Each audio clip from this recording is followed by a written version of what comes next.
Friends, అందరికీ నమస్కారం. ఆంధ్రప్రదేశ్లో కూటమి ప్రభుత్వం అధికారంలోకి వచ్చిన తర్వాత ఉద్యోగస్తులకు సంబంధించిన సమస్యలు పరిష్కరించాలని, వారికి రావాల్సినటువంటి బకాయిలు చెల్లించాలని, అనేక ఇతర విషయాల మీద కూడా అనేక ఉద్యోగ సంఘాలు కూడా డిమాండ్ చేశాయి.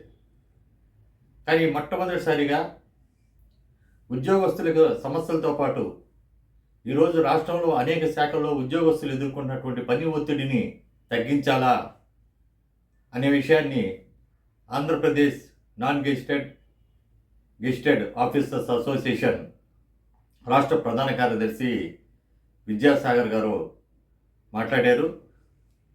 ఆ విషయాన్ని ఈ వీడియోలో చూడండి. మిత్రులారు, ఇప్పటివరకు అజయ్ కాలం కానీ సబ్స్క్రైబ్ చేసుకోకపోతే వెంటనే సబ్స్క్రైబ్ చేసుకోండి.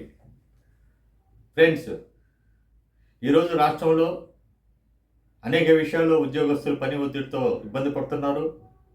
సెలవు దినాల్లో ఆఫీస్కి హాజరు కావటం, అదేవిధంగా రాత్రులు 8-9 గంటల వరకు ఉండటం, తర్వాత నెట్ లేనటువంటి ఏరియాలో కూడా బయోమెట్రిక్ ఇబ్బందిగా ఉండటం, ఇలాంటి అనేకమైనటువంటి ఇబ్బందులు ఉన్నాయి. వాటిని మొట్టమొదటిసారిగా కామిరెడ్డి విద్యాసాగర్ గారు ప్రభుత్వం దృష్టికి తీసుకురావాలని చెప్పి కార్యవర్గ సమావేశంలో ప్రకటించారు. వారి మాటల్లోనే వారు ఏం చెప్పారో ఇప్పుడు విందాం.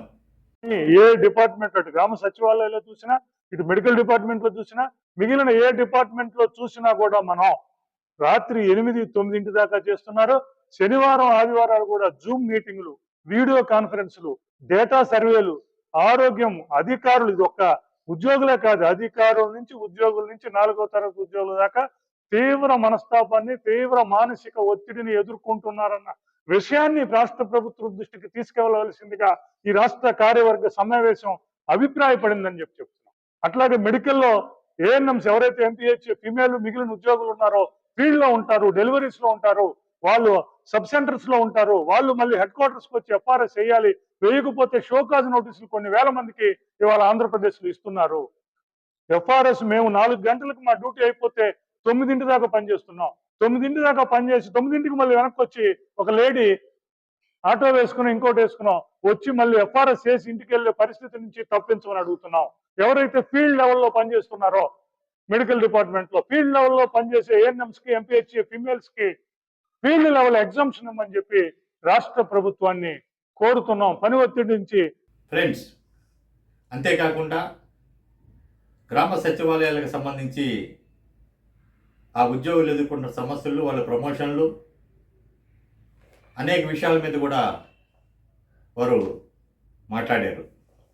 అలాగే గ్రామ సచివాలయ ఉద్యోగులకి రేషనలైజేషన్ చేస్తుంది ప్రభుత్వం. మరి వాళ్ళకి సంబంధించిన నోషనల్ ఇంక్రిమెంట్స్ ఏవైతే ఉన్నాయో 2 నోషనల్ గా ఫిక్స్ చేయాల్సిన అవసరం ఉంది. నోషనల్ గా వాటిని ఫిక్స్ చేయవలసిందిగా, అలాగే అందరికి ఏ ఒక్కరికి అందులో కొంతమందికి తప్పితే మిగిలిన కొన్ని వాళ్ళకి ప్రమోషన్ ఛానల్స్ లేవు. వాళ్ళు 30 ఏళ్ళైనా 40 ఏళ్ళైనా అక్కడే ఉండిపోవాల్సిన పరిస్థితి ఉంది. ప్రభుత్వం హామీ ఇచ్చింది, వారికి లైన్ డిపార్ట్మెంట్ లోను మిగతా డిపార్ట్మెంట్ లోను ప్రమోషన్ ఛానల్ కల్పిస్తాం, వారిని ఫేడర్ కేటగిరీలుగా ప్రకటిస్తామని చెప్పి రాష్ట్ర ప్రభుత్వం హామీ ఇచ్చింది. మొన్న రేషనలైజేషన్ అప్పుడు కూడా వివిధ మినిట్స్ ఆఫ్ ది మీటింగ్ లో కూడా రాష్ట్ర ప్రభుత్వం మినిట్స్ లో కూడా తెలియజేయడం జరిగింది. ఫ్రెండ్స్, ఈ వీడియోని మీ ఫ్రెండ్స్ అందరూ కూడా షేర్ చేయండి, లైక్ చేయండి. మరిన్ని వీడియోలతోటి మీ ముందుకు వస్తాను. ఇట్లు మీ అజయ్ కుమార్.